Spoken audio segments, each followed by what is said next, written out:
தமிழ்நாடு கிராம சபை அதிகாரம் என்பது மிக முக்கியமான கேள்வி. இந்திய அரசியலமைப்பு சட்டம் கிராம சபைகளுக்கு பல்வேறு அதிகாரங்களை வழங்குகிறது. ஆனால் இந்த அதிகாரங்கள் மாநிலத்திற்கு மாநிலம் வேறுபடலாம். தமிழ்நாட்டில் கிராம சபைகளுக்கு பல முக்கியமான அதிகாரங்கள் வழங்கப்பட்டுள்ளன. தமிழ்நாடு கிராம சபையின் முக்கிய அதிகாரங்கள்: திட்டங்கள் ஒப்புதல், கிராம ஊராட்சியின் வளர்ச்சி திட்டங்கள், வரவு செலவு திட்டம் போன்றவற்றுக்கு ஒப்புதல் அளிக்கும் அதிகாரம் கிராம சபைக்கு உண்டு. கணக்குகள் ஆய்வு, முந்தைய ஆண்டின் வரவு செலவு திட்டம் மற்றும் கணக்குகளை ஆய்வு செய்து அதற்கு ஒப்புதல் அளிக்கும் அதிகாரம்.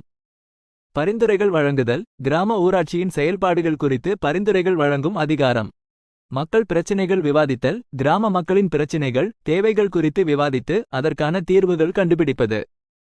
அரசின் திட்டங்களை செயல்படுத்துதல், அரசின் பல்வேறு திட்டங்களை கிராம அளவில் செயல்படுத்துவதில் முக்கிய பங்கு வகிக்கிறது. கிராம ஊராட்சி நிர்வாகத்தை கண்காணித்தல், கிராம ஊராட்சி